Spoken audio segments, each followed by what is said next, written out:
an inherent right to self-determination. Before we begin, I would like to give thanks to the Sharing Our Knowledge Planning Committee for organizing this conference. It is cheap. My name is Christy Jameson. My sister and I, Tis Peterman, are both from the Kashadi clan. My name is Gaskawa. Tis's name is We, along with Cindy DeWitt, Mita DeWitt, Kendry Caesar, and Jocelyn Estes, are the descendants of the last proclaimed Chief Shakes VII, Charlie Jones.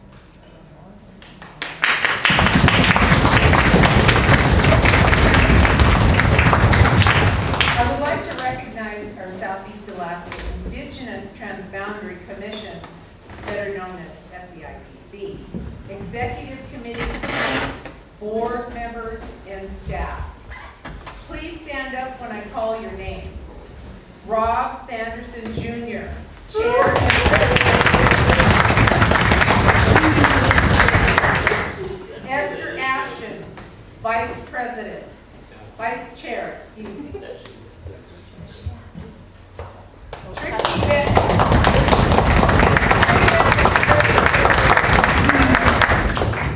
Sylvia Banning, Secretary.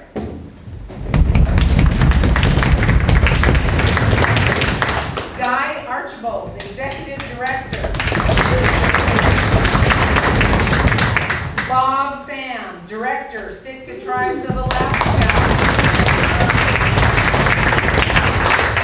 Tis Peterman, Special Projects. And I'm the new Assistant Executive Director.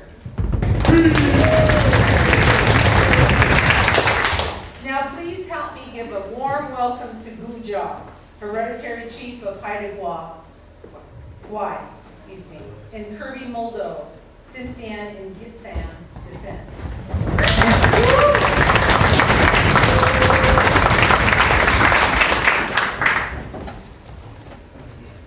Sumgaget. Sumgaget.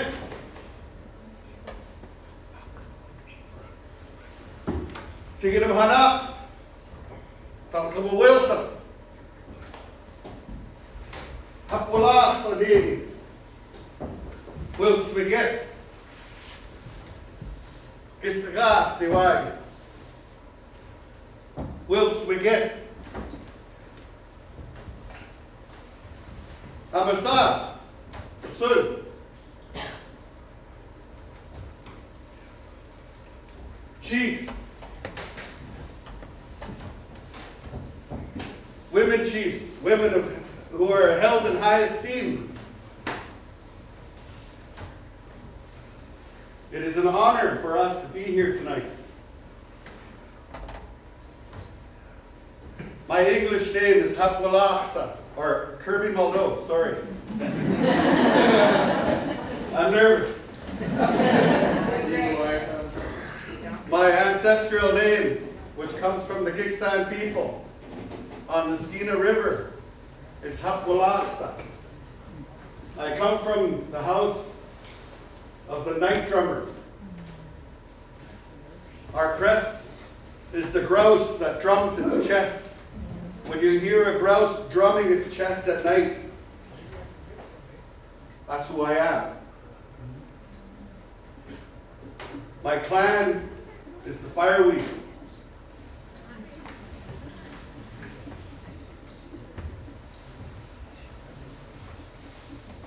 It's a wonderful evening to be here.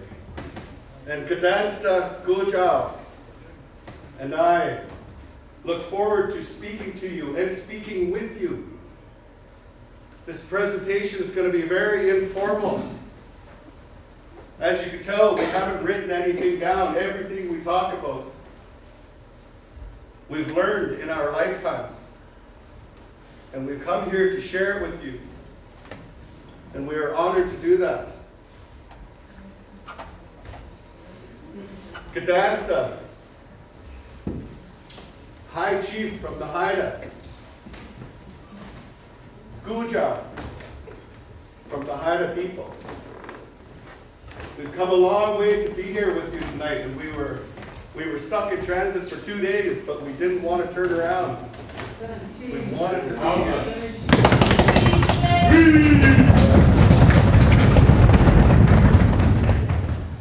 I'll let Gujao introduce himself.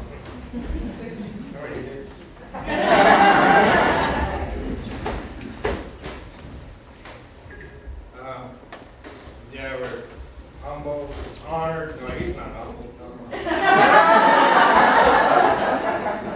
To be here, welcomed into Tlingit country, and good to meet relatives here as well. And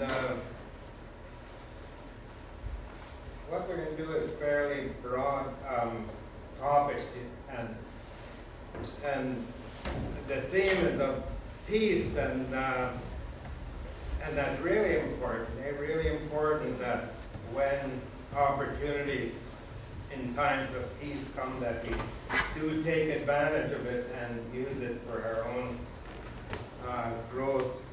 But with permission of the hostesses, I'd like to sing a song to start, just to make me less attractive.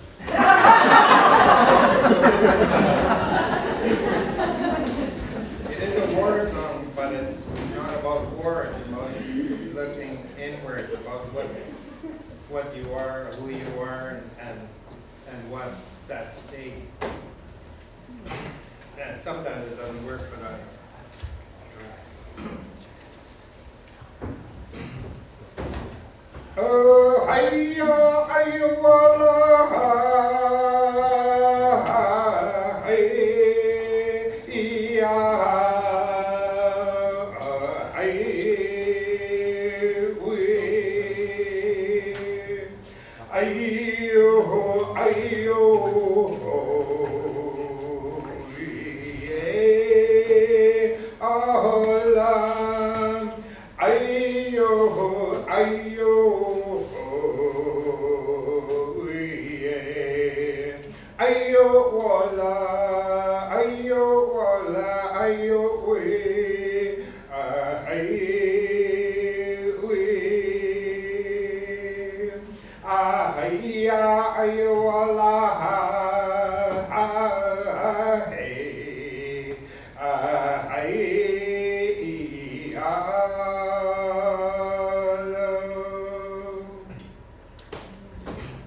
So,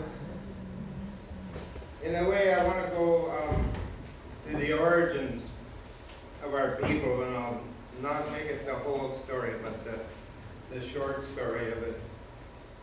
Our story isn't of coming across the Bering Sea or coming out of trees, losing our tails, but it is a story of coming out of the ocean through the supernatural beings, the ravens coming from Skuluja, who is Pomo, and the eagles coming from Tilaquans.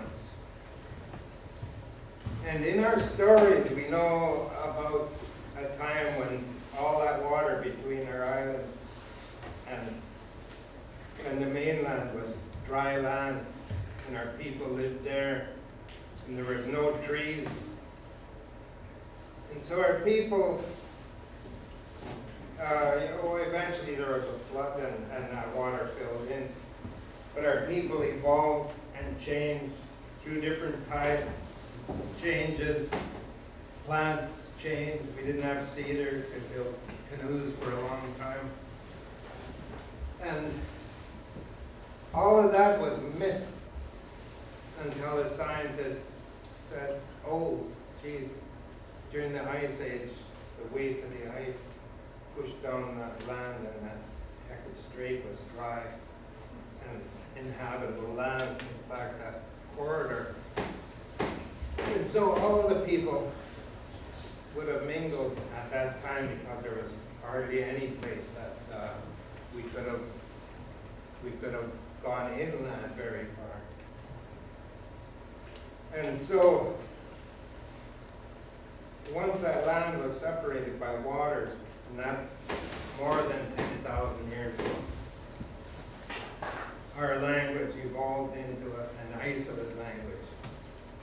So it has little to do with our neighboring people, you know, except in later years, like the grizzly bear, we say "Oots," like you do, you know, because we don't have grizzly bears there, but we have the crest, which we've taken from here.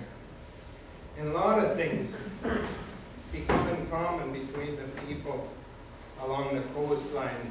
If you go all the way to the north end of Vancouver Island, there's a unique kind of thing that it happens, and up the Skeena, and that's where people use hoppers. They use the sea lion whisker, chitkeep, and feathers. And all these things were from our people interacting and you know, borrowing from each other, learning from each other. And so the fashions moved and everything became part of all of us. But those cultures, every one of them, our culture, is not about, you know, the art in itself. It's about our relationship to the earth, the land that we live on, and it's reflected in our arts. So the arts is kind of celebrating that relationship to the land. And so with us, like everybody along that same region and all across the continent, they did everything they can to try to take away the language, the culture. And in fact, they did everything they could to spoil that earth that makes us what we are. And all the time, our people were, you know, we're the first ones to feel the effect of a salmon creek getting spoiled, or them fishing out, you know, the one species after another. So with their scientific methods, they go and everything that they manage, they seem to destroy it. Here's some examples. Well, you got, you know, the forestry and the fisheries, and they don't work together. You know, they're just two separate things. If they're logging, the immediate dollar weighs in favor of the logging, so they'll blast through a creek and in fact, you know, take gravel, even spawning gravels out, but they don't put them together. You know, like simple thing like that. You know that the trees, of course, regulate the water that the creek that is where the salmon are born, and that's where they die, up in the forest. But they don't put that together. And to conserve, what they do is they'll say, okay, now you can catch spring salmon or king salmon as you put it here. And so they're throwing the coho overboard because they can't retain them. And then they would switch. Now they could keep the spring salmon, but they can't keep the coho. So they, you know, like, will only do one thing at a time and waste all of the rest. So everywhere, it's not just amongst us, but all over the world, this is being happening. That great effort to plunder the earth. You know, it's, however you look at it, is wrong. You know, like it's not right. It's not right for us to do it either. You know, we have rights, but our rights don't include spoiling the earth. In fact, our responsibilities are to look after this thing. And for years, we're the only ones feeling those effects, but now everybody feels it. And they're saying, oh, well, okay, well, you guys lead and we'll follow. I mean, you know, Christ, we're, you know, like got things to do like everybody else does, and everything that we're doing to fight for the earth is about all we have. We're not rich, we don't have the kind of resources that they have, and yet they're telling us to lead this thing. The world is being spoiled by this, what is it, just, I don't know, greed, stupid, what is it, I don't know, why they did it. And all of these things aren't ever looked at as one thing. And so we've allied, most of the coastal people allied, we managed to protect on the land between Vancouver Island and Prince Rupert, you know, about half the landscape, and on Haida Gwaii we protected about half the landscape in its natural way as it ought to be, as a, you know, like as it meant to be. But, you know, when you see the climate change, you realize that, no, it's not just a matter of saving a little bit of our land, because if the whole world's buggered up, you know, we could burn up as well as anybody else. There's a lot of fires in the Yukon, and there's fires up north and here, and you know, like hot. And so what was I driving at? So, you know, and we did start working with the Alliance up here, but it's going to take a heck of a lot more than that. With all that's happening, you don't see much change in the way that they behave. They're still doing the same thing. The only way I can think of what's happened to humanity is that they've lost touch with nature. So they don't know what's true anymore, what's false, what's, you know, they got the internet and it's giving them garbage, and, you know, believe what they're hearing, and, you know, somebody says, no, there's no global warming, there's no problem, keep pumping the oil. They believe it, you know, because they have no, you know, like nature is pure truth, and people have lost touch, and so they have this whole human-created world, human-created environments, and they just don't seem to care what's going on out there. So, I mean, we fought this thing for a long time, and we know that when people do stand and push back, you can have an effect. And, you know, we know that when you do that, you got to be prepared to, you know, to put in the time and do it. And it's not something that you can do if it bothers you know, like if you're too stressed or something, you should stay away from that fight, but support it and send money or something. But it's really, really, you know, the last ditch effort now to try to turn this around. In across the border, there's so much fish this year, and the government department that's supposed to be managing it is totally at a loss. They don't know how the hell that can happen. They're used to seeing everything being depleted, but it seems that what's happening is that maybe it's a sweet spot in this warming where it's causing a lot of feed right now, but you know, there hits a point when it gets too warm again, and all that stuff starts to die.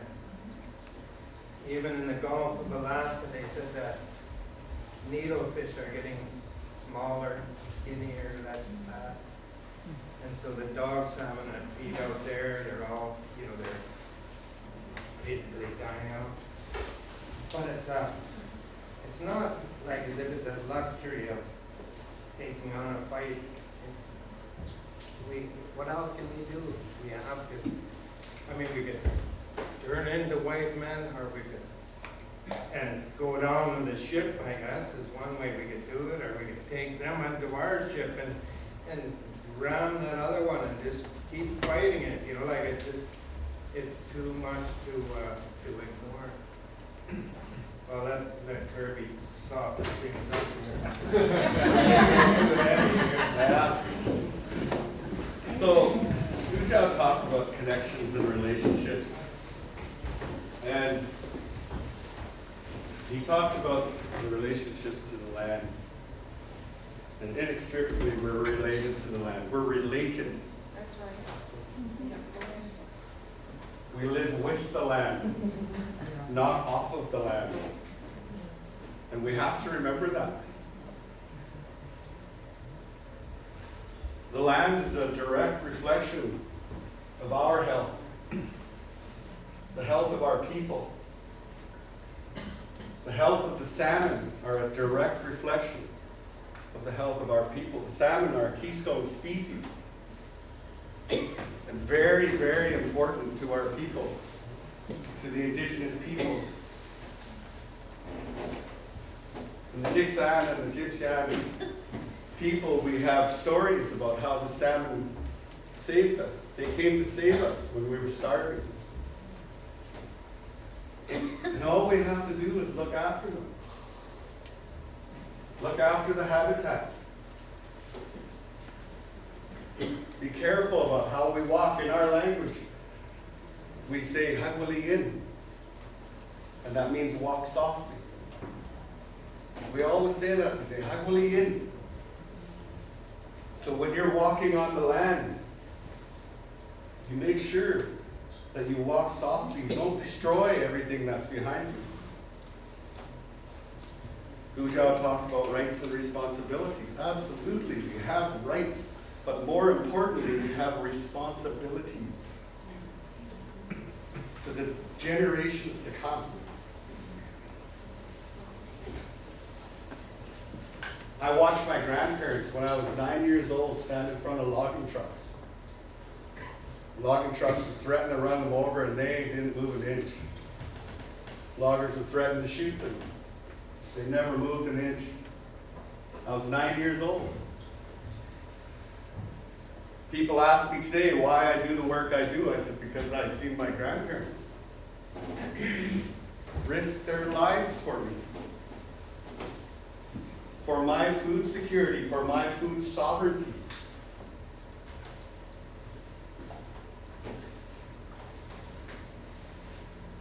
I want to talk about the difference between food security and food sovereignty. I look at food security as when a fisherman or a fisher goes and gets that food for you, or beef, or whatever it may be, vegetables. They deliver it to the store. You can afford to go and buy it. That's food security. Food sovereignty is when you have total control over your environment. 100% over the land, the air, the water, so that your natural foods will survive and be here for you and generations to come.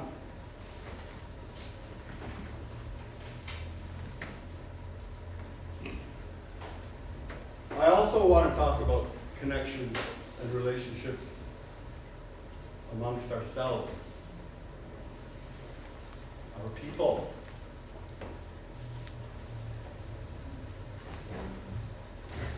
I look up to the Haida. I hope you don't mind me saying this, but I asked them one day, I said, how do you guys do it? I said, you guys are so united. Gujao looks at me and kind of smirks and he says, we fight just like everybody else, he said. We don't always get along. But when we sit across the table from industry, from government, he said, we're united. That's where we need to get. And I look up to the Haida for that. I look up to the Heiltsuk for that.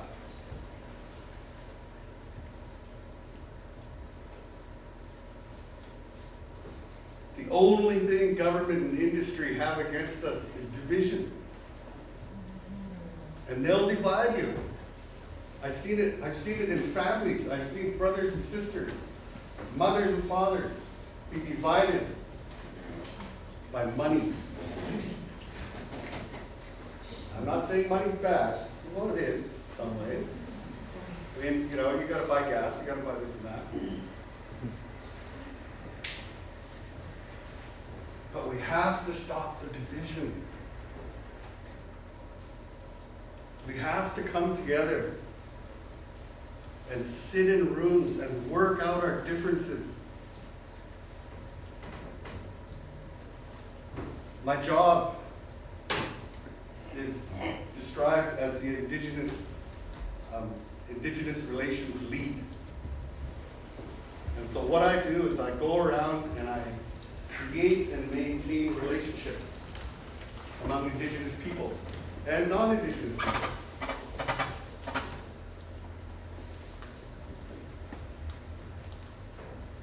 And I always simplify it for people who don't get along. Think about your significant other. Do you always get along? No. Most of the time, sure.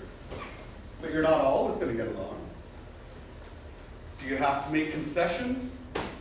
Sometimes you win, sometimes you lose, sometimes you meet in the middle. Absolutely. And when you want to have a healthy relationship, that's what you need to do. I've seen it many times. Organizations that don't get along. And I encourage you to sit down with an open heart and an open mind and work out those differences. Work them out, because we're stronger when we're at peace and we're united.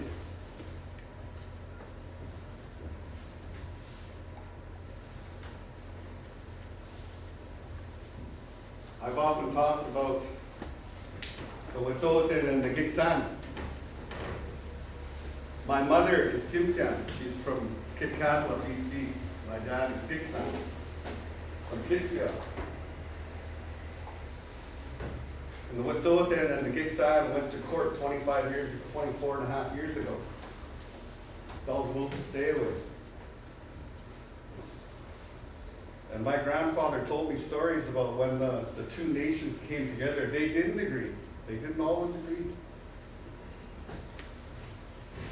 But they figured out a way for the two nations to move forward together. And I'll never forget it. Albert Tate at the time. My dad told me this story again. I was just a kid. A lot of the chiefs were scared. They said, you know, how are we going to do this? What are we going to do?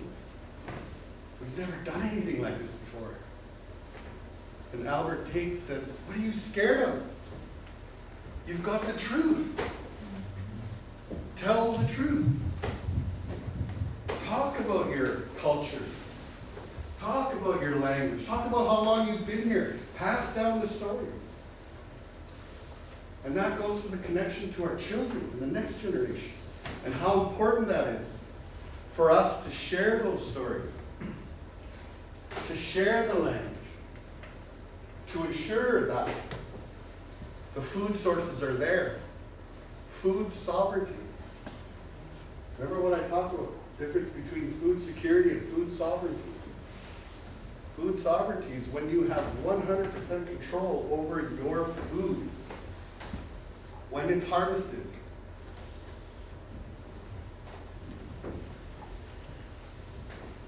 Where it's harvested. And the environment. What's happening to the rivers? What's happening to the watersheds?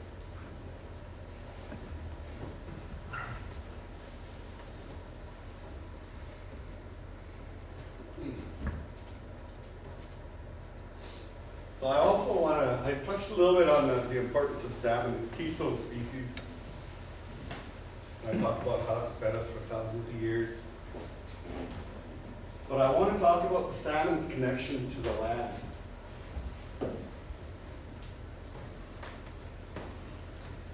The salmon feeds everything.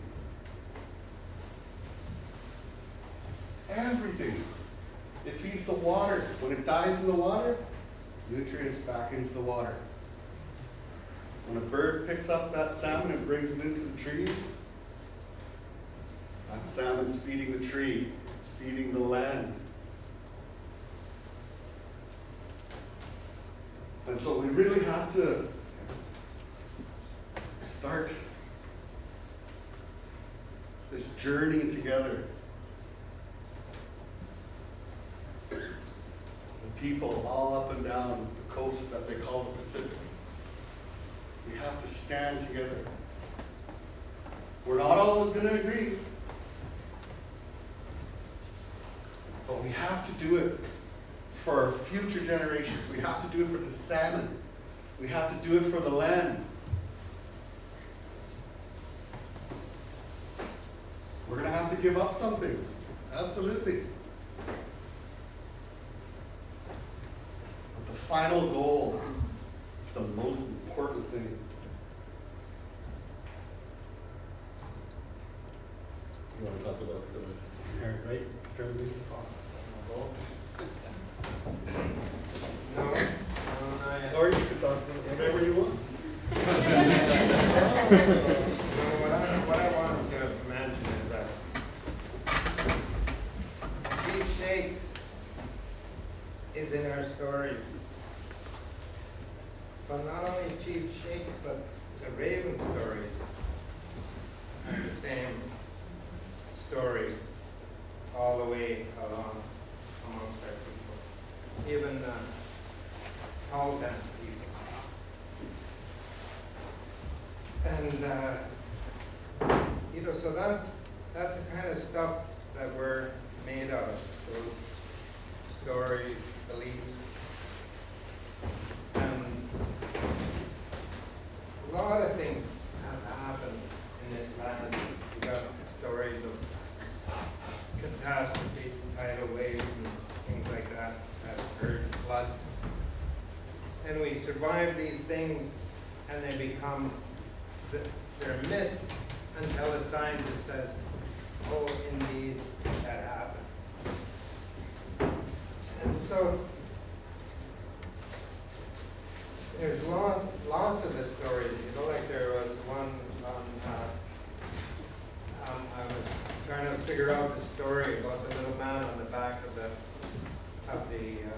raven medals, and the one that has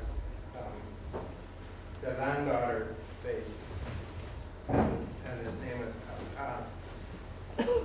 And so that is our story, and there was, turns out we only had part of the story, and the other parts of the story were up in your thinking country, and some of it was in Xinjiang country, and it was the same character that all of our people talked about, this guy and how he got his power from the landowners, and was able to show people how to become close to the spirit.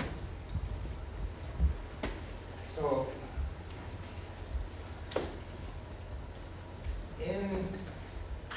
across that imaginary border there,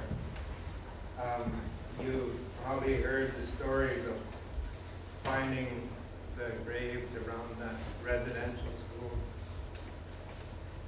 And for our people, that wasn't new stories. Those were stories that people have been trying to tell for a long time. And that is one of the benefits of COVID.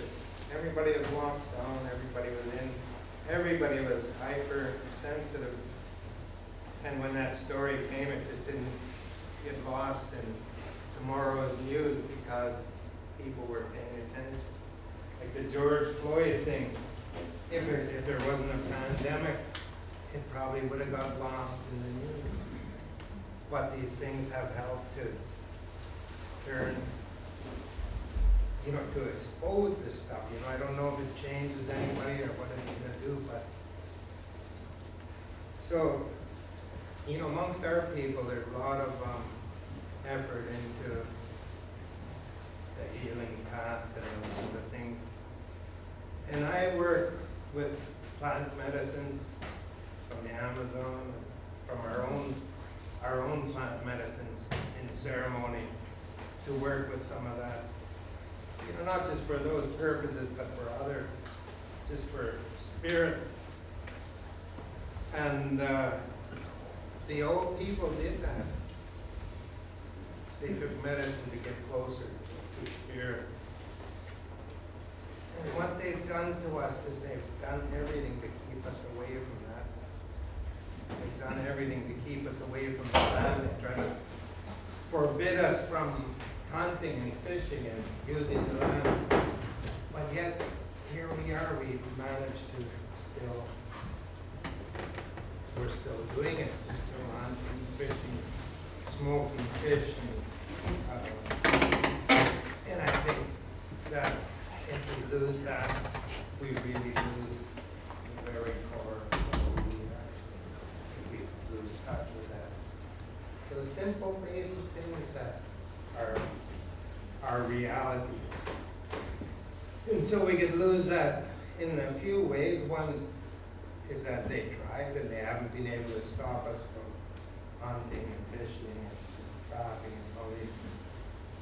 But if they're successful in ruining this earth, we lose that as well.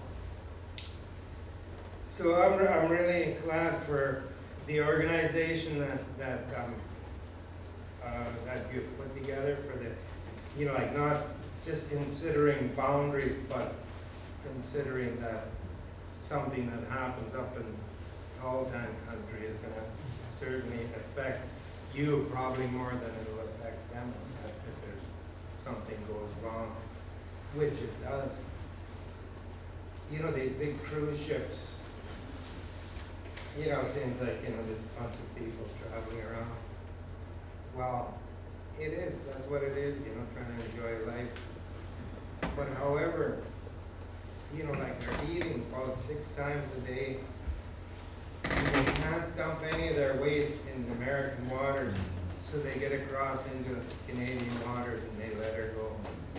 Not only that, but the contaminants from scrubbing their exhaust by using the cheapest fuel, that all gets flushed out. And it doesn't matter, Canadian, American waters, it's all the ocean, that everything that we know, everything that our culture has grown from is all in danger. And so, what the hell is this crazy thing that's rushing the earth? And why would they do that with all the smart people that they seem to have?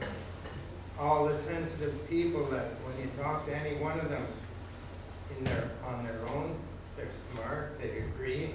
Yeah, it's crazy that we're wrecking the world. But it's a whole system that's put into play that they can't seem to be able to undo. And so, our right to do our own thing, they couldn't stop us from fishing. Like in the courts, they couldn't stop. They couldn't stop us from hunting. They couldn't even stop us from selling fish. So what they did was they forbade any of the fish plants from buying from anyone who doesn't have a valid fishery license. Before that, there was other games played. Like I got busted once, 2017 salmon, casting or snagging with the kids. So I got 2 days in jail for that. Not that I gave up easy either. I didn't give it to the fisheries, didn't let him surrender the fish, but so we got a half a dozen mountains and surrendered it to them. But at the same time, on the same river, the commercial fishery was open, and at the same day I got busted. They took 750,000 fish going up the state river. And so I use that irony of that in showing how crazy it is. So when something goes wrong, you can often use it in a different way to turn, to use it to some advantage. Every time they lied, we kept track, we were happy. Okay, good. And they got to the point where they couldn't bring us to court, they couldn't do anything because all their lies, all their trickery and deceit would have been revealed. So as far as our right to look after ourselves, that's our right. We don't have to ask somebody else for the right. It comes from our ancestors. Because of who we are. It's not just a right. I mean, we got to look after ourselves. Like us, we can't rely on them to look after us. Christ, they wreck the land. They, hurt kids. The preachers. You think of that. The people who know about God more than anything didn't seem to believe what they were preaching. They weren't scared of God watching or a judgment day or anything like that. They abused the kids. They're mean to the kids. Kids just had a miserable existence. And so, that's a weird world that we're in. But if you enjoy this fight, it's pretty good, because there's so much to fight about.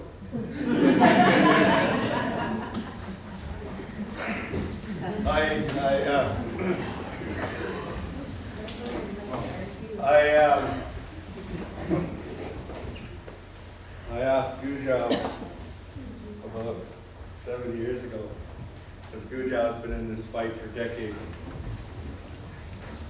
I said, how do you do it? And he says, learn to enjoy it. It's stressful as hell, like you said earlier. If you can't handle it, that's okay. But for the people who can handle it, I encourage you to stand up and fight. Fight for your rights. Fight for the rights of those yet to come. And when he told me that, he told me to learn to enjoy it. It took me a while to figure out what he was saying. It's stressful as heck. Absolutely. There's a term I just learned.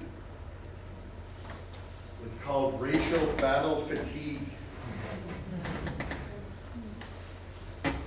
As Indigenous peoples, we've been battling for hundreds of years for our rights. Just to be recognized as human. To be recognized as equals. To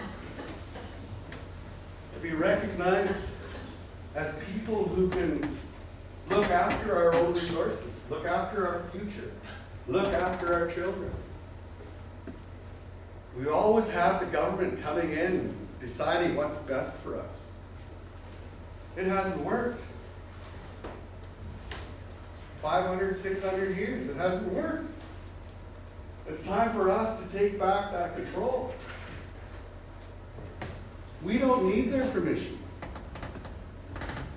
I often tell people, go out and exercise your rights. We don't need the government's permission to do that. You just go and do it. I've had people say, well, should we take them to court? I said, no, absolutely not. Go out there and exercise your rights. Put the onus on the government to prove you don't have rights. If you go into the court and have to prove that you have rights, you're already behind the 8 ball. Go out there, exercise your rights. I always tell people, keep the cameras rolling. Everybody's got a phone. DFO comes up to you, start the camera. Tell them about your rights. They used to tell us, oh, you're not allowed to fish, it's out of season. I always tell them, those are your laws. Those aren't our laws. We were talking about hunting moose earlier. I remember a funny story. My grandfather, when I was a young boy, I said, we called our grandfathers yeah. I said, yeah, is moose season open yet? He says, I'll go up there and open it up anytime I want. And that's what, it hit me. And our family used to do that. We would go out and get food anytime we needed it. It's a right, but more importantly, it's a responsibility. That responsibility is what we owe to our descendants, to make sure that they can live just as well as we are, or better, on those resources. I want to talk a little bit about the inherent right to self-determination or sovereignty. Again, just do it.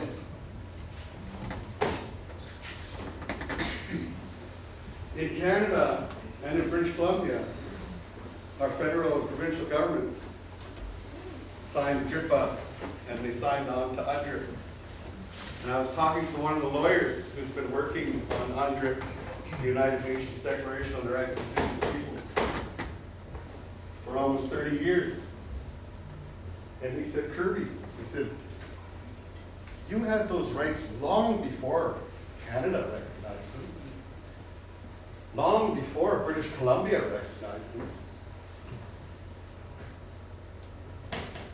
Your ancestors had those rights. They're inherent.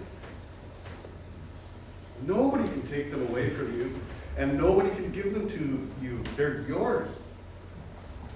As soon as your heart starts beating in the womb of your mother, you have human rights. And don't let anybody take those away from you. Exercise your rights and your lefts.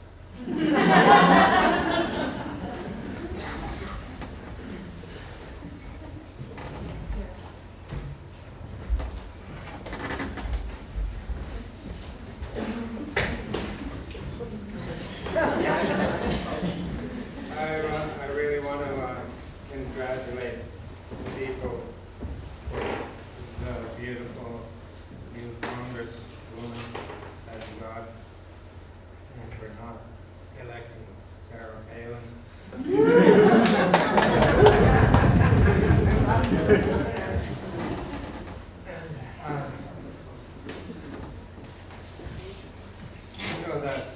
That so much an indicator of how much is wrong with us. Like, how could it be that, like, how could that happen? The lies are so lost in that people don't know what's true anymore. I want to go a little bit back into the theme of this place is that, celebrating peace, and we are in peaceful times. We're able to do things, we're able to walk freely, we're able to speak freely. It's not the same all over the world. People are, like brown people are getting killed everywhere. And, like you can see what happens, in the Middle East, Syria gets wiped out, and Libya, and there's people, families, they just don't have a place to go, and they're trying to find something safe, and nobody wants them. But then the Ukraine war comes along, and boy, the doors are wide open for them. And I don't want to say that we're innocent of that, racism or anything. I don't even like to say it, but we're prejudiced in the same kind of ways, and it's it could be looking at who's the greatest tribe, or who's the, looked into what happened a long time ago. And what got me really looking at it was there was a song was given back to our people from the people on the west coast of Vancouver Island. Beautiful song. And so I asked him, what's the story behind it? And there was some people living in his grandmother's house while she was just coming to age. And they had a big ceremony for it in the potlatch. And they gave some songs over to that family. And they stayed there all that time, and he finally had a chance to give it back to us. You know, they still keep it too. So it puzzled me, what were our people doing there, and why was it, you know, why would they be hunting there? How did that work? So I started looking deeper and deeper into the thing. Even like the wars, there wasn't really any great big wars except one of Jan. But that one had good cause for it. Between two girls, one was selling halibut, either girl was selling halibut, and she ended up coming pots. And then she came back later and said, how come my bundle was smaller than so and so? And so she wants her money back or her new bundle, and the girl said, I'm not selling halibut, or I'm not buying halibut, I'm selling it. So the girl throws it down, and she throws it back and nicked her and made a little bit of blood. But enough blood was shed, and it ended up just escalating and escalating. And finally, there was a big battle over that. And I asked the old guy that was telling me the story, I said, well, who won? He said, nobody won. A lot of people killed on both sides. I thought that too, you know, like when people got on the canoe, it wasn't soldiers. It is your brothers, sisters, your cousins, your friends, you know, like it wasn't expendable people. So they weren't going to go recklessly going out to pick a fight.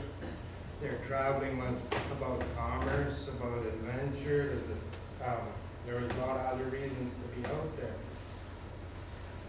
And so most of the stories of battles occurred after there was guns and boots, you know, but they were all little fights, but it wasn't the kind of warlike society like it portrayed. It was regulated by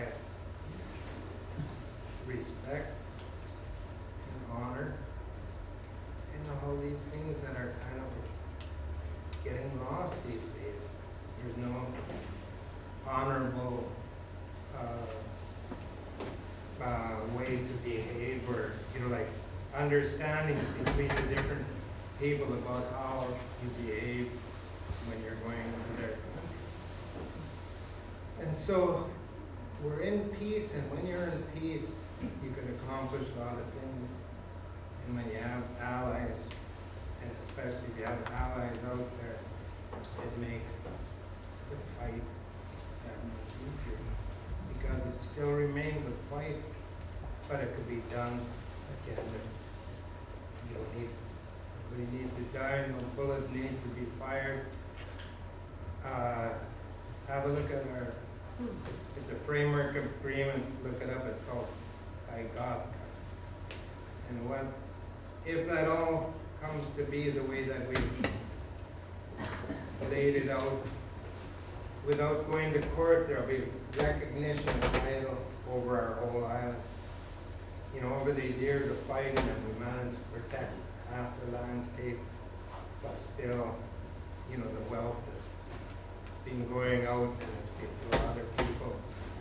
But we don't have, you know, we don't have the right to plunder our own land. We shouldn't ever think that we have the right. We got the responsibility to look after it. And so that's that's the opportunity now. It's not the same in the Amazon. It's not the same in the Middle East. It's not going to be the same very long. The world is going really haywire right now. And, you know, like, it's hard to say how it's going to be by spring. You know, like, if you look at Pakistan, what's happening there right now. Look at everywhere, you know, the climate is just, nobody knows what to expect anymore. And so, it's going to be a matter what comes undone first. Is it going to be the system or is it going to be the environment? And unfortunately, the better answer is the system is going to have to come undone, and that's going to be really, really hard. So, I don't know, unless you want to keep on going, we should see if there's any questions or I anything. just wanted to say one more thing before we open the floor to questions, and we encourage questions. We want to hear from you. I just wanted to touch on the peace and unity again, just quickly.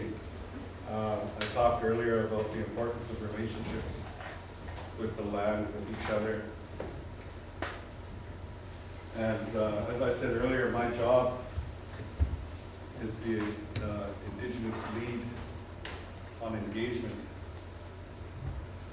And so my job is to bring Indigenous organizations, nations, communities, individuals together. And I've been working with TIS, SEITC for about 5 years now, and the rest of the team from SEITC. We've been working to bring SEITC up into Northwest British Columbia. A team was supposed to come at the end of July, but for reasons beyond people's control, they couldn't make it. But I still want to extend that invitation to, first of all, the Indigenous organizations. I've talked with Indigenous peoples on the Skeena, the watershed that I come from, and they want to work with other nations, but they want to build those relationships with the Indigenous peoples first. Not discounting anybody else. If you're not Indigenous, we're all in this journey together, we're all in this canoe together, but they just want to get to know those Indigenous organizations, Indigenous peoples first, reconnect. You know, the Tahltan, your neighbors, there's Tahltan people here, there's Tahltan people in what is now known as British Columbia. Those borders divided us. Same with the Tsimshian, the Haida, the Tlingit.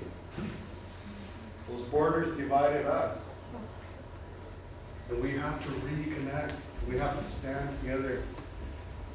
And we have to put our differences aside. Like I said earlier, when you're not always going to get what you want, but let's do what's right for the collective, for the people, for the land, so that our descendants can enjoy it just as we have. So I'm opening that invitation to SEITC and others who would like to come and visit Tsimshian, Gitxsan territory, or so. And so now I think we'll open up the floor for any questions. Anybody have questions? We accept.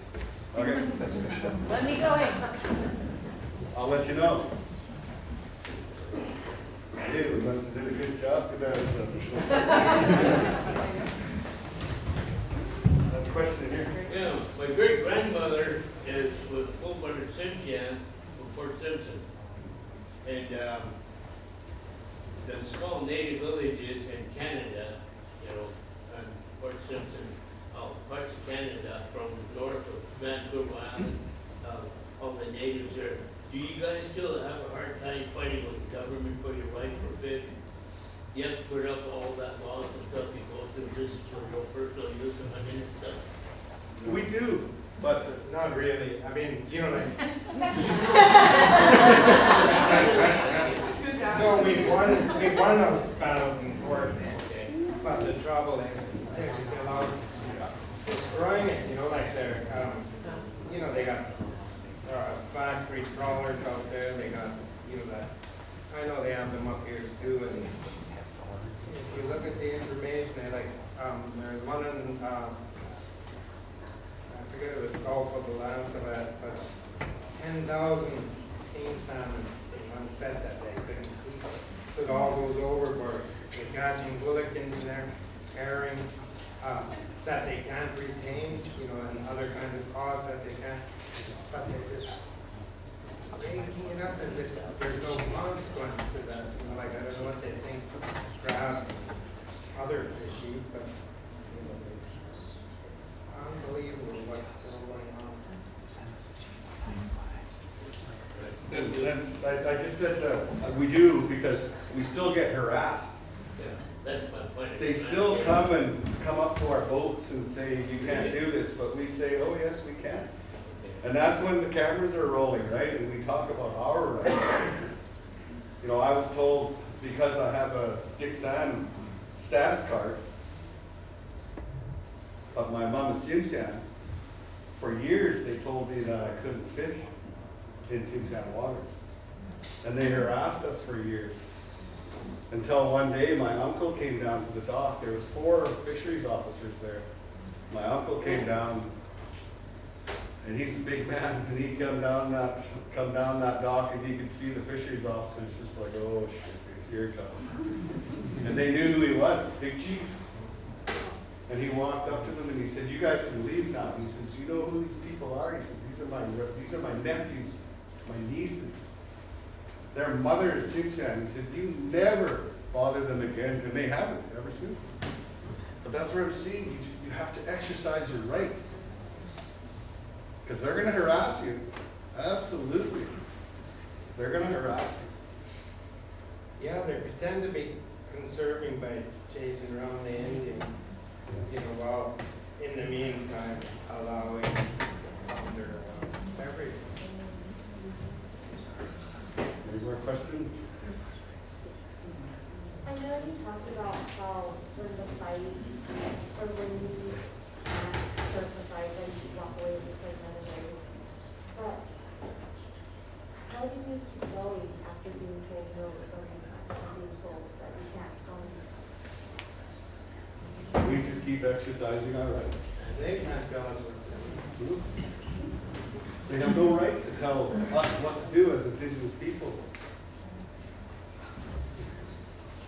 We've been here for thousands of years. We keep winning these things. We won so many in court. We protected a lot of land. So the gains are measurable, you know, so the fight is worthwhile. But the fight now is just changing so that, like, you can't just protect your front yard and expect everything's going to be fine and the world is exactly. So the fight is just bigger. It's international. You know, the global fight. I want to say how and chiefs to both Joe and Kirby. You know, here in the States, the issues are the same. The laws are different. We are watching our systems collapse around us up in the interior in Yukon. They can't fish, you know, they're not allowed to. And it's always what we call the subsistence users. We all hate that term, subsistence. It's our way of life. But the subsistence users are always targeted first. And you know, Gujal's point about catching 27 fish, and they're catching hundreds of thousands of fish is same here. The states and the Fed use the number that subsistence users use between 1% and 2% of any given resource. Yet the commercial fisheries aren't the ones that are shut down first, even though that's how it's supposed to be going.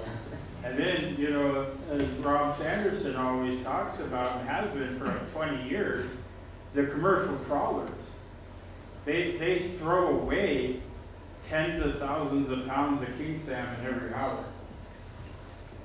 When I grew up on Prince of Wales and Kisan, you could catch 60, 70-pound kings all day long, every day. Now, if you caught a 40-pound king, it'd be in the newspaper. You know, and I really appreciate what you said about not fighting ourselves. Like, look, we're gonna fight because that's who we are, but we fight with each other. We don't put it out there for them.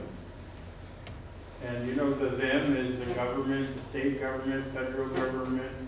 You know, we have to unite and be willing to put our pride and our egos aside to band together and fight these fights. We are literally watching our way of life diminish in front of us. Something that I'm not that old, but when I was a kid, we saw and lived and it was enriched. But now, I'm from Prince of Wales. Deer are becoming a big issue, wolves, you know, all these arguments, but it's outsiders making the arguments. It's outsiders making the decision. I sat on groups called Tongass Futures Roundtable when I was one of only 2 Native people in the room. We had to hold off starting our meetings because the people who were at the table to make the decisions were flying in from California. You know, it's about time. Like I'm completely with you, Kirby. I've never in my life bought a hunting license. I've killed more deer than most of them would know about. But you know what? Every one of them went to somebody. Yeah. That's our rules and our law. And you're right, these seasons don't even match what our traditional knowledge tells us. We should self-regulate, and you know what? I'll buy a license when it's us issuing it. And that's what we have to stand for. We're giving our rights away every day. And we're watching other people. How many sit here and go to Alaska Airlines to get on a plane and watch thousands of fish boxes get on every day? And we don't say or do anything about it. We complain on social media. We'll do a resolution here or there. We've got to make it stop.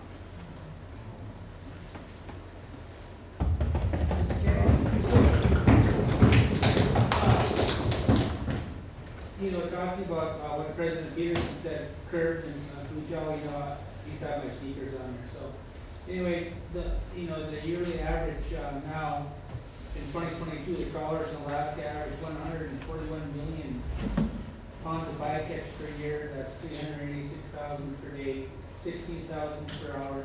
Our federal government says it's not a problem. And those, you can expect those numbers to get higher. There's halibut, there's, a lot of. All that, yeah. Every species. Actually, the numbers are going to go down because the species are getting wiped out.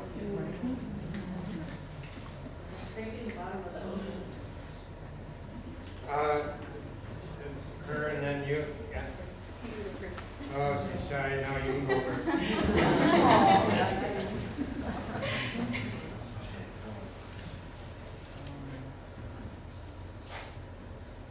I was taught when I speak, I have to stand up.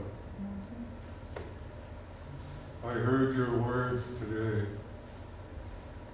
and it really touched my heart. I heard familiar things. I serve on a transboundary commission. I'm a new member. I wondered why there's even a boundary. I don't even think our people even recognize that boundary. My clan and my people originated on the northern part of Haida Gwaii.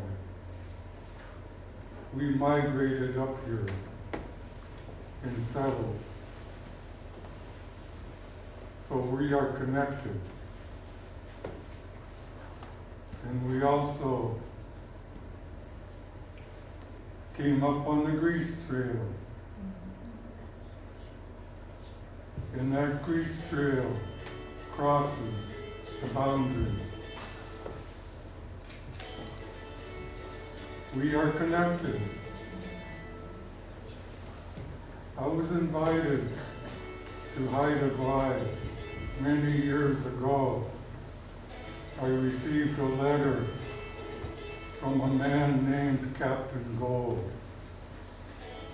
who invited me down to visit the Watchman program. Quite honestly, I was a little bit nervous to go because I've never been so far south.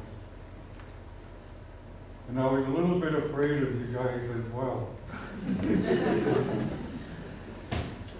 But I went, and the red carpet was rolled out for me. And I went to the villages, Skunby, the Hot Springs, Minskins. We're the same people. So let's remove that boundary. I wanted to bring out my tribal ID, where the government says, I can't go to your country without this. Why? You're my family. I don't need this. I should be able to just go. The other thing I heard, ka, the land otter.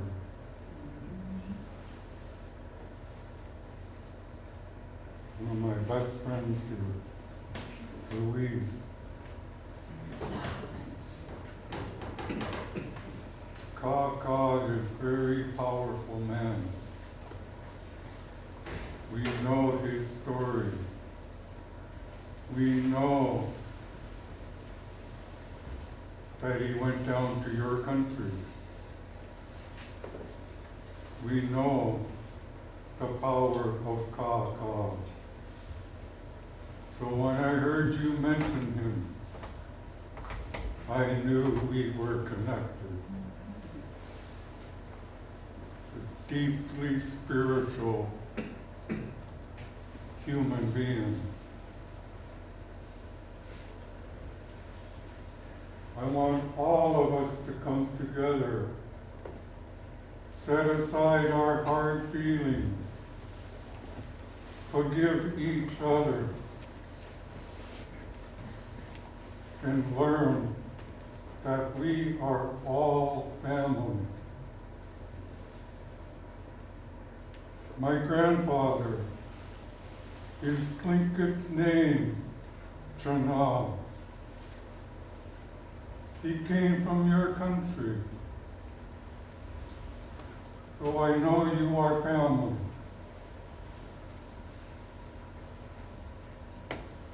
When our cultures come together, nobody can stop us. And yes, practice our sovereignty, go fishing, gather up all the food, take care of our ancestors. I'm just very touched to listen to you. It touches my heart deeply. And it healed me. I wasn't going to come here. But when I heard your words, Ganeshtish power for healing me.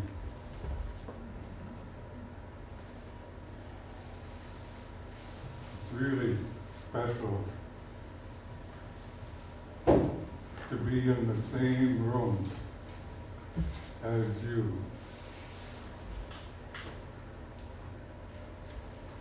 We are a powerful, powerful people. We have something to offer the world. I could talk for many hours. I haven't talked for a long time. So I better stop now. And please thank you.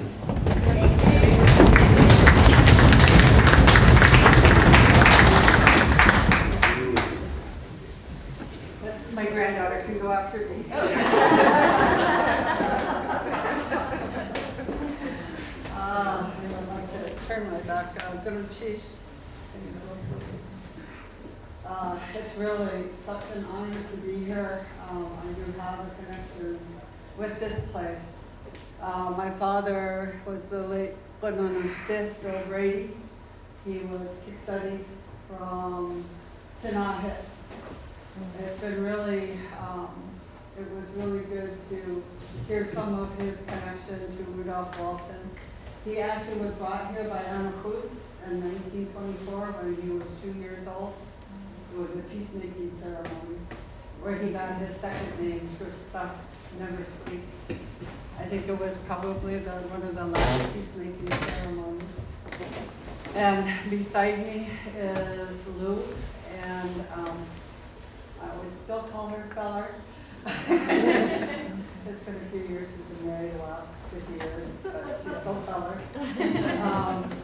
And her mother and my mother were really good friends. And our great grandmothers were sisters from the Point House, Kicksadi Point House in Shitka.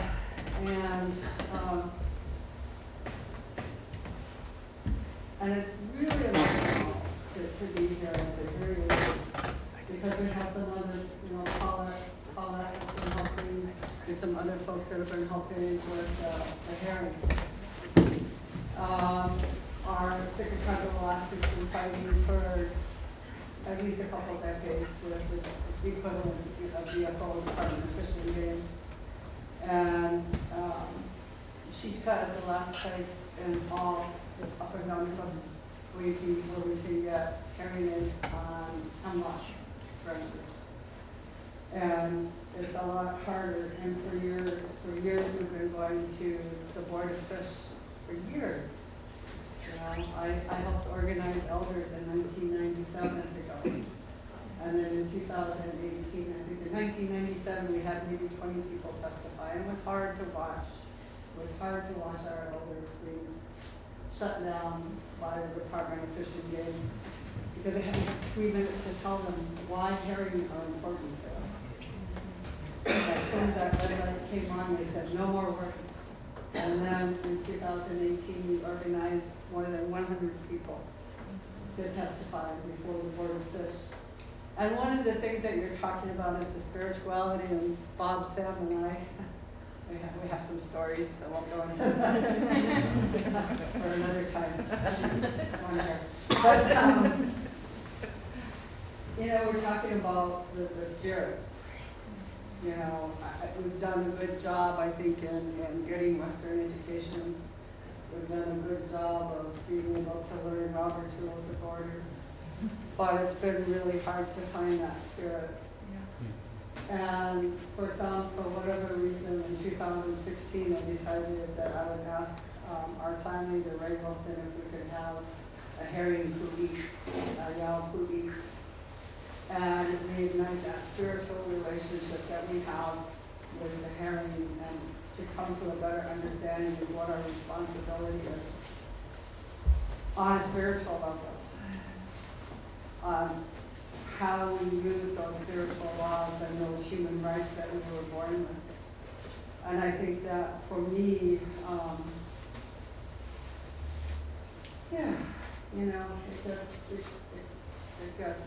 it gets hard, and it is tough. And there are absolutely days when I love to fight, when people say the right words, But there are days when I can't. I cannot go to another Board of Fish. I cannot go to a local advisory committee. And in fact, I am really working hard to be my true self. And so when people said, Louise, you have to go to a local advisory committee, I said, okay, I'll go, but I am going to speak my truth. And I said, I feel like I have to come to this table and beg and say, please, may I have some more in my own country with my own traditional food, and it doesn't feel right, and you should not have to do this. And I guess, I'm really hoping that, we can put aside our differences, because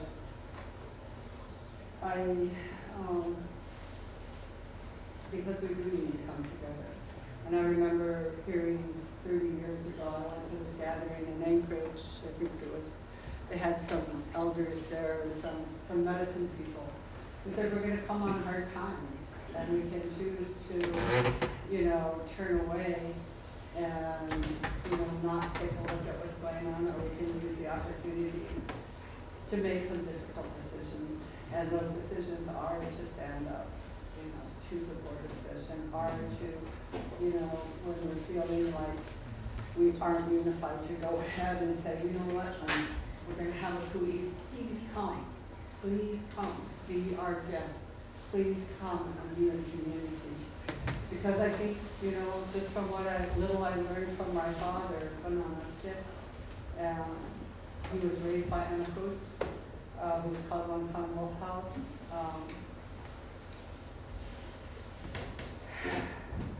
That's why we have the plan system. That's why I can stand here and understand how we are all related, why I have my granddaughter here and my brother Bob here. And if we keep on seeing those differences, we're not looking hard enough to see the similarities. So I am so glad that you are here and really appreciate this opportunity. So from the Chief.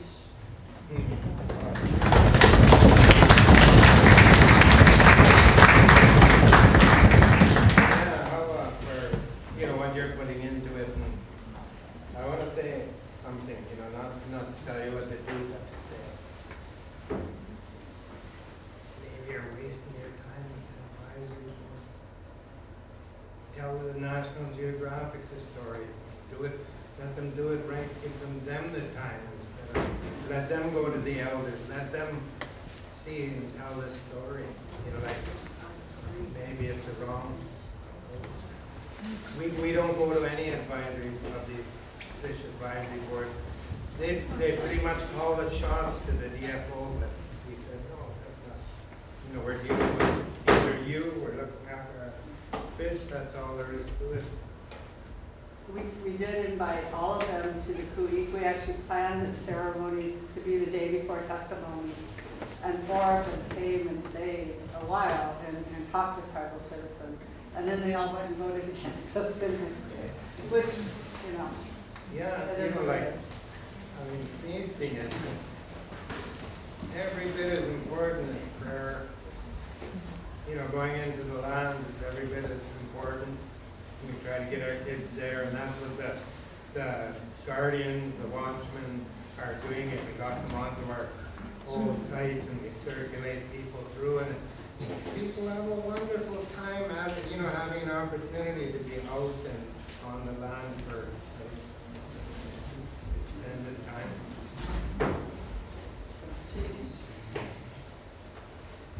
Well, I'm going to talk because Grandma said I have to talk. I just want to say, thank goodness to Chief for coming here and saying something, because even as I was younger, I was probably 14, 15, 16. And I remember my dad was building a boat with my pop, and he was talking about the herring. And he was like, they were this big when I was younger. They were this big. And now they're only this big. And that's like the first time I ever saw that there was a problem. Our fish weren't growing to how big they're supposed to grow. And so that was showing a sign of the declining of our existence. And I grew up when we were 48 fish. All winter long we ate fish. Loved it, but that's what we had. And I just want to say thank you for being here and saying something. And sometimes I like to fight too, and I'm here to fight. So, you gotta, out there in the world, you got to be rich to eat like the poor people. Yeah.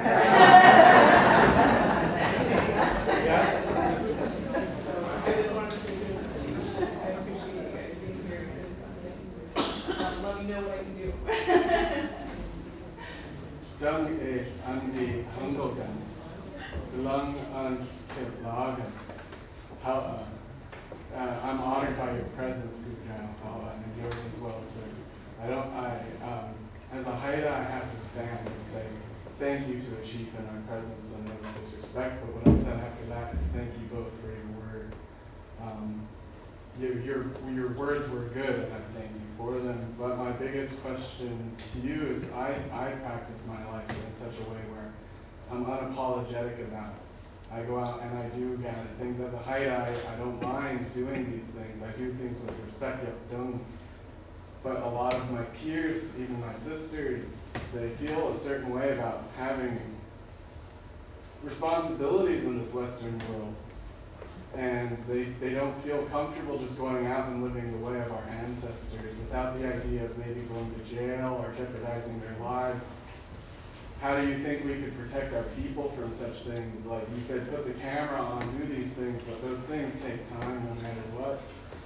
And we're to move forward and totally exist in this modern world, but show them how to respect everything around them so things can last longer.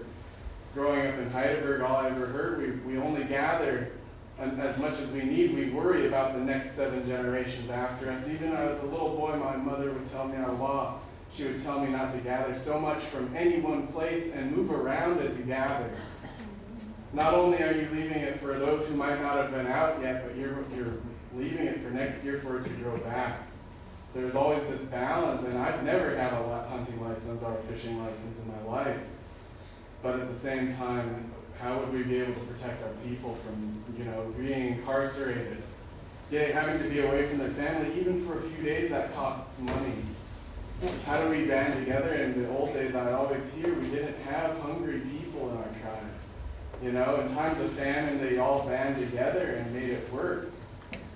But we don't do that so often. In Heidelberg, where I'm from, Hikta Handlai, they do that still. We band together so nobody's hungry in our community, but you don't see it in the bigger places. You don't always see it, and you sometimes have to see people go hungry, and it breaks my heart. But how would we protect our people? So that's all I have. I think you answered the question. You band together. We stand together. A lot of times when we stood up for our rights, there was 100 people there. We outnumbered the RCMP. We outnumbered the DFO.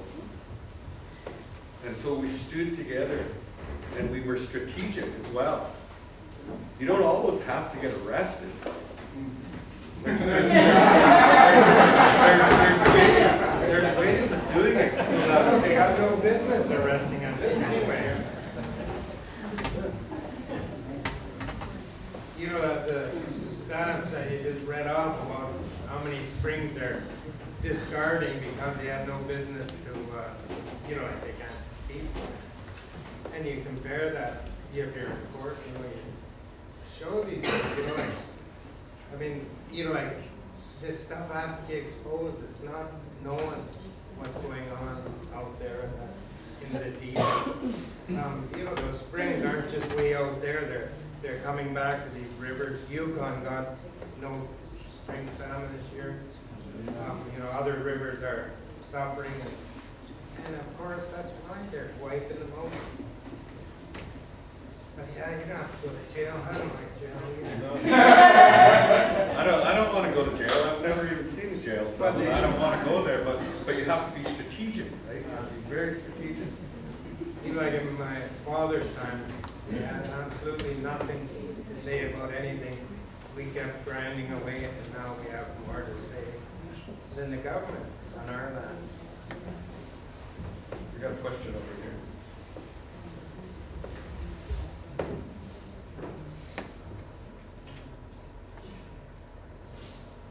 Language, sheesh.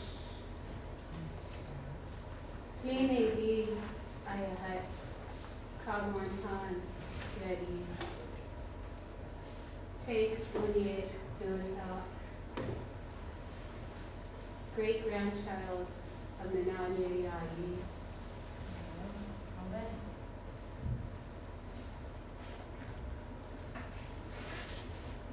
You have brought your precious ones, your elders, from far away, but not that far from our hearts.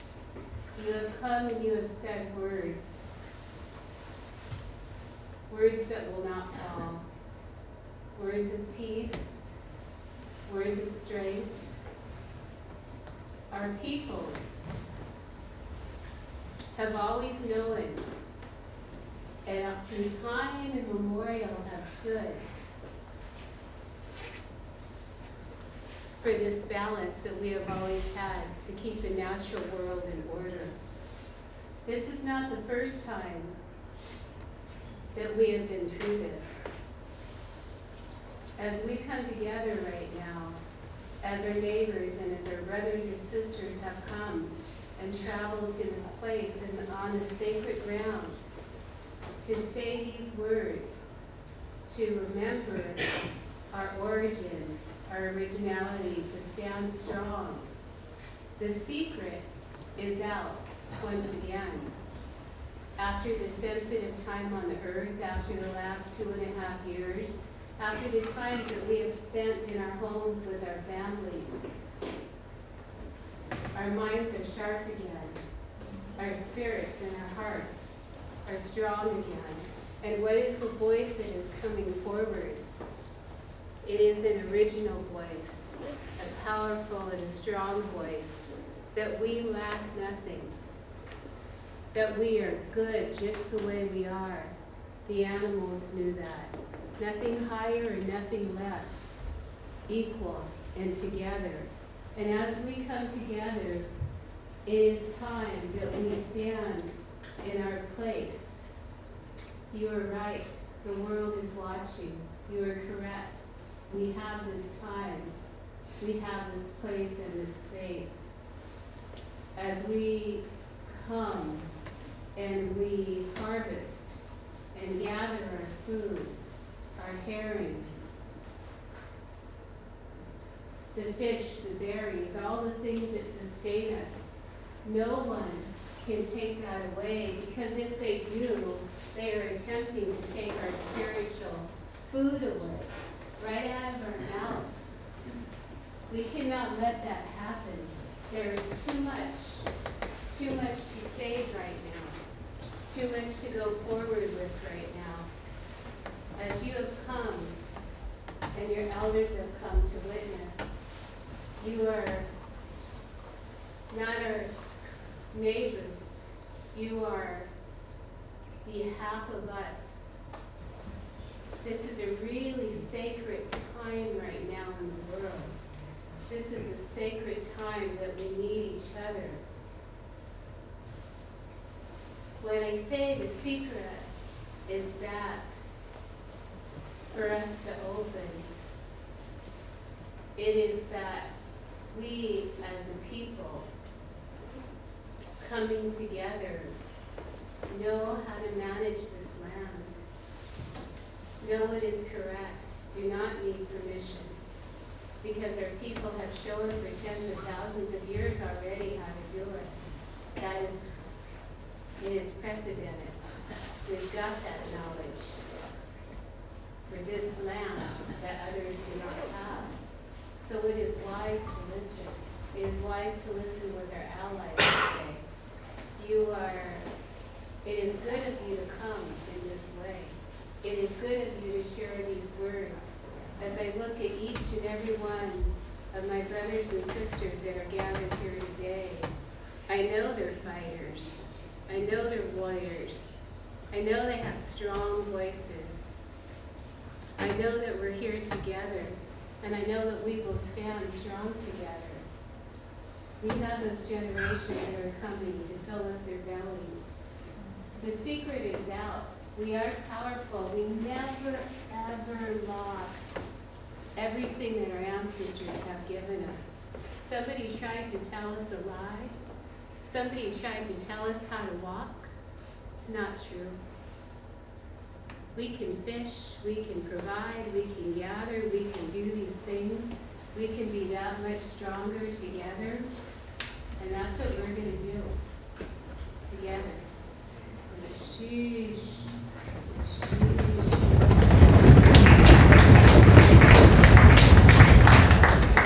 Thank you, you said it better than we did all night.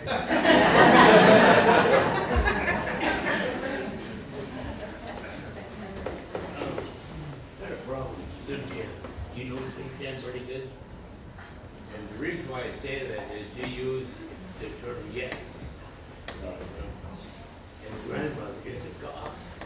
Sis. Okay.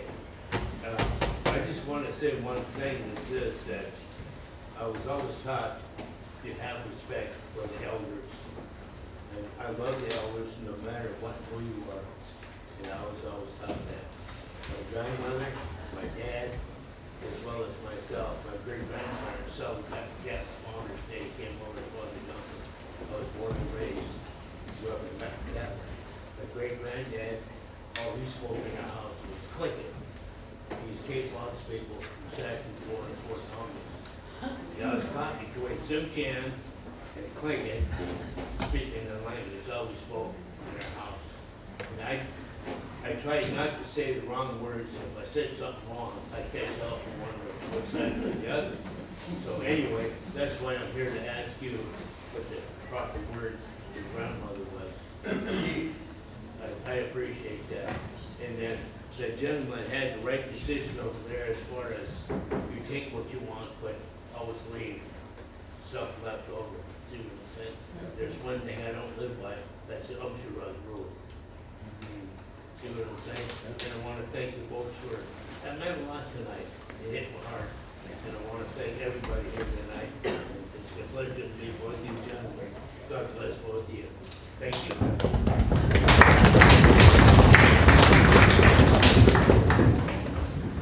Oh, there's two standing up. Oh.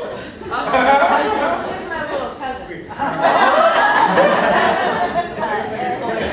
Let's square off in the middle here. Okay. So my question falls in line with what the Haida man was talking about earlier. Apologies, I haven't heard your name yet, but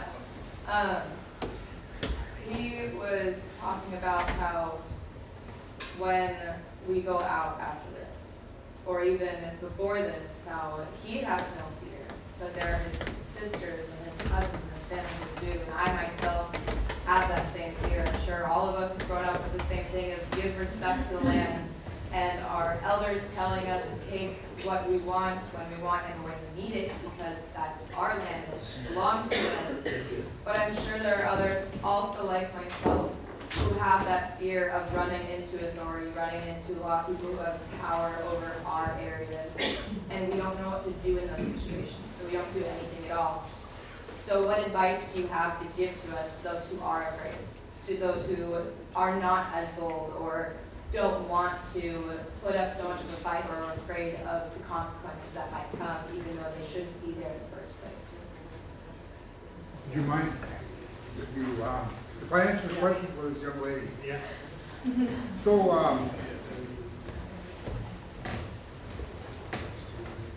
I learned something tonight. One of the things I learned is I gotta stand up, so.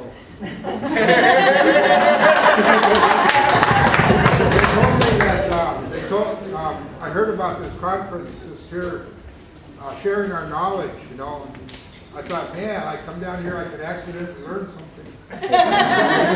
So here I am. Introduce yourself too. So, young lady, I lived in a time where we were in gunfights about fishing rights. Some of you remember Frank's Landing in Washington. Some remember the occupation of Alcatraz. Some remember the occupation of Fort Lawton in Seattle. The old timer. Fort Lawton.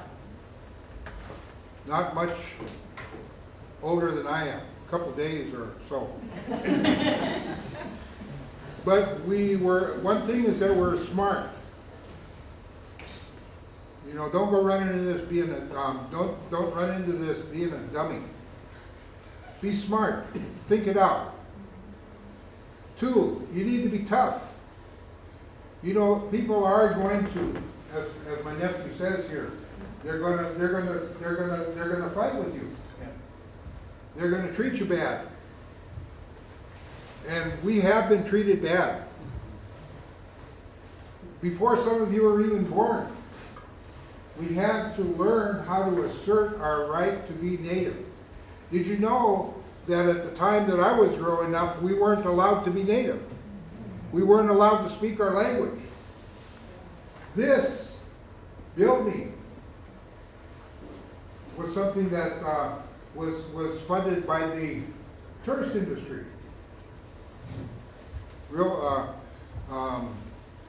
Because they wanted to make something for tourists. But they didn't know what they were really doing. Down in Saxman, they built a thing called the, that guy that invented Alaska. Seward. Yeah. They built see, I'm not very smart, right? But I know that but together we are. So, they built this totem pole. The Seward family complained, says, we don't want to have the guys doing the shame pole, right? Well, the shame pole comes from the government. They build it, they give us money every few years to rebuild the Seward. You gotta be smart. You gotta be courageous. You gotta be united. Now, even though, you know, my Tlingit brothers and sisters, and then my own Simpsian people, they're always fighting with each other. We're always fighting with each other, but we love each other. We do. And even if, even when we're talking bad about each other, we're always telling these stories to take the edge off. You need to love each other, care about each other. You gotta be tough. You really do. That doesn't mean, you know, like, you know, in my generation, we learned how to take a beating to survive. But we also learned how to write grants. You know, the old OEO grants, the old Office of Economic Opportunity grants, the JOM grants. Those were the ones that helped us to bring back the language. We had to fight every single inch of the way. Harriet remembered those days. Yeah. I like to tease her and say she's my sister. I don't want to tell people she's my elder. Because she created a path for us by fighting. Even though we weren't able to win, we fought anyway. And we're still fighting.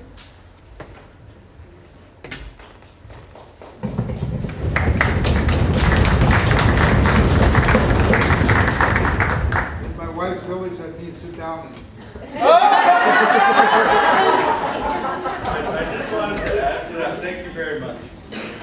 Very well said. Like you said, you have to be strategic, and it doesn't mean everybody has to go out and get arrested. You can support by teaching others. We need the lawyers to support those who are willing to go out and exercise their rights. We need the youth to go out and talk to the youth, to go talk to your parents, to talk to your grandparents, to talk about our culture, our rights. And so what I'm getting at is we need everybody. We need somebody, when the young fellow here goes out there to exercise his rights, as I said, when we've done it, there's 100 witnesses. They're not there to get arrested. They're there to witness. And they're there with their cameras. And so that when it goes, if it goes to court, they've witnessed it. It's not even that scary anymore. You just heard an eyewitness from the cowboy and Indian days.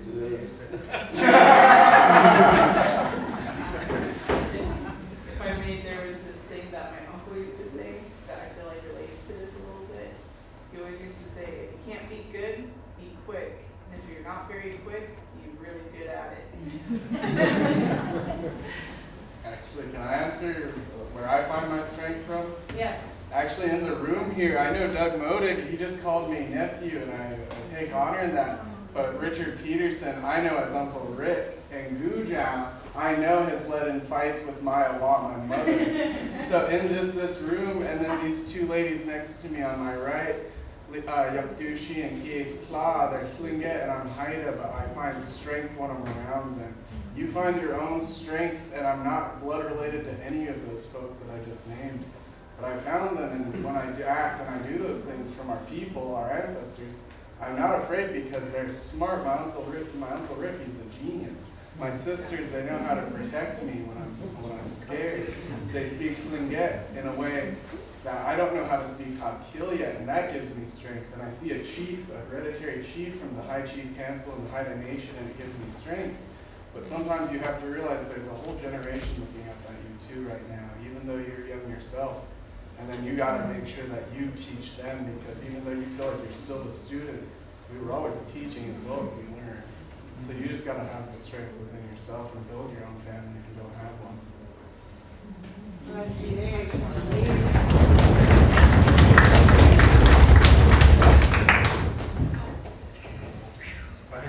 I'm gonna briefly.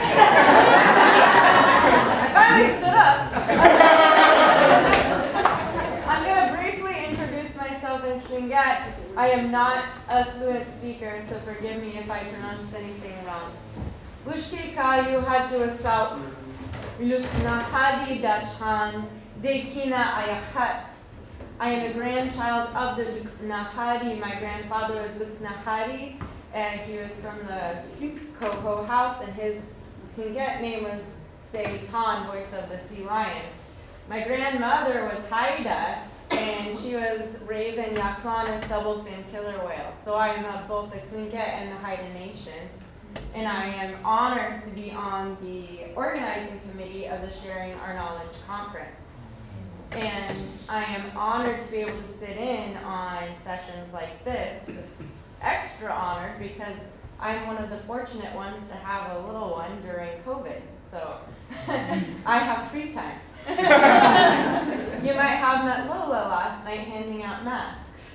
She was great at distributing masks, not good at being quiet. And a few things that I have learned being a mother is that teaching her to be Tlingit or Haida or our indigenous ways is not about the color of her skin or her eyes or her hair or really her blood quantum or even the fact of her race. It is a way of life. And that I have the honor and privilege to teach her, for instance, on my birthday, we went out and went berry picking. Seems simple, but it's something that I have very fond memories of doing with my grandparents. They would stick me on a rock and tell me to sing loud. And they would go and I would harvest with them, but I would go fishing with them. I learned to smoke salmon. I learned to can salmon. And while so many of our conversations right now are talking about very important, serious issues like what's happening to our salmon, what's happening to our herring, the rights that we have as indigenous people, the fight that we've had to do, the generational trauma we've had to sustain, and the fatigue from fighting that we've had from generations of oppression and marginalization. Those are they're very important, and they carry a lot of weight with them. But we are also people that carry a lot of strength and love and courage, and we have the opportunity to teach lighter things to our next generation. So while we are carrying the burden of 250 to 300 years of oppression in our current generation, we don't have to continue to pass that generational trauma onto the next generation. They don't have to carry the burden and the weight of that. We can teach them the ways of our people, regardless of their color of skin, regardless of their eye color, their hair color, or what their BIA card says. Whether they are of European descent or Tlingit and Haida Tsimshian, if they're living here in Tlingit Ani or Tsimshian land or Haida land, we have the privilege of teaching these young people our ways, which goes far beyond our skin color and far beyond our BIA cards or First Nation authority. And it goes far beyond our oppression. And so for me, that was a new thing that I've been able to discover in the last 2 years, because Lola at 2.5 is not going to understand how our rights were taken away from us and how we have to fight for more rights or what's happening to our fish. But she understands going in the woods and picking berries with me. She understands Hagu. She understands Gunashtish, Hawa. She understands that this is not a chicken house, that it is Chief Jake's tribal house. She thought for a minute it was a chicken shed. Asked where the birds were. And so as I'm transitioning into this new role in my life, and I was a stepmom beforehand, I have an opportunity to step back and realize that while I do carry the weight and the burden, and it is my responsibility to teach people our history because it's important, I find a greater responsibility in teaching her our way of life, in our stewardship of the land, and teaching her courage, and teaching her strength, and teaching her stewardship, and teaching her respect, and teaching her love. Because the oppression will come, the history will come, the fight in political realms will come. But maybe if we reframed our conversations and stop trying to fight this uphill battle and invested our energy and our strength into things that filled up our cup as well, like every single young person that lives in our community, then maybe our message in 50 years, our way of life will still be here. And maybe our language will still be here. And maybe we'll have the opportunity to teach future generations, and it will go out to be a global phenomenon, because the world is just now starting to realize, wait a minute, the indigenous culture, they maybe had that right in the first place, and we got it wrong. And so my new focus is youth, and my new focus is mindset.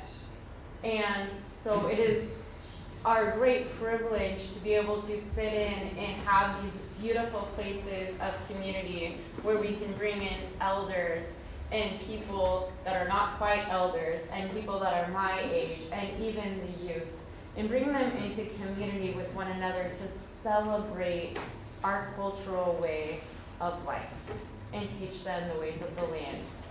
And so tomorrow night we will be having a youth night, and it will be the first youth night that we have ever had in our sharing of our knowledge plan conferences. And we have brought in youth speakers, sitting behind me, Chris Bryant, Simshian from Metlakatla. He will be the youth speaker, and I'm going to just give him a quick opportunity to say something after me, as well as the Outer Coast team of 15 that is helping with our conference, making it possible. So that youth night isn't limited just to the youth. It is an extension and an invitation for anyone in this room that chooses to engage. So think about that. Thank you so much for your time. I am going to give this opportunity for both Chris and Matt to add to that. Gunashtish Hawa. That's another amazing strategy. You're asking about what you could do. Amazing strategy. Learn your culture, teach it, live it. She's my cousin, so I know you. Number one, Christopher Duwayu, Simshianu, Kanhada Bintihu, Metlakatla, Yuaku. My name is Chris. I'm Simshian from Metlakatla. I'm of the Raven clan. And I live in Anchorage now, but Brooke brought me down here to just share knowledge with the youth about self-care and exercising self-determination. And what that looks like is, to what she said, about lighter topics, about strengthening, finding the strength within yourself before you get to, before you're faced with issues and heavy issues such as racism, heavy issues such as, generational trauma and oppression. We start, while they're young, building them up in their culture, building up in their way of life, teaching them practices, daily practices of movement, meditation, being out in the wilderness, being out in the outdoors. And I think going in that direction helps lead to a healthier, stronger generation of us to help break the cycles. So thank you for having me here tonight. Thank you for having me this weekend.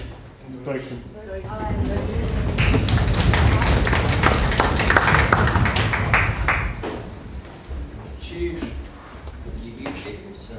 Thank you for inviting me to speak. Matthew,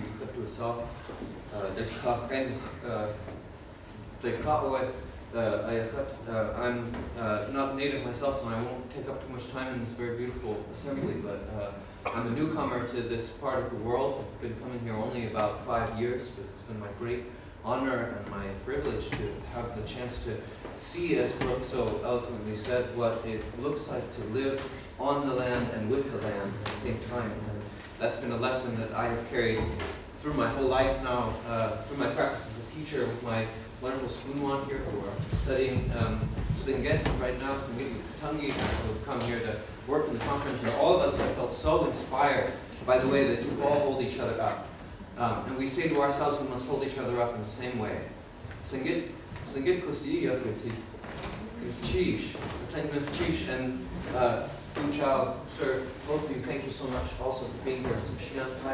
I spent a little time on Hadigwai myself, and my friend Charlotte Cross in Skirgit is going to just freak out when she hears that you were here. Thank you.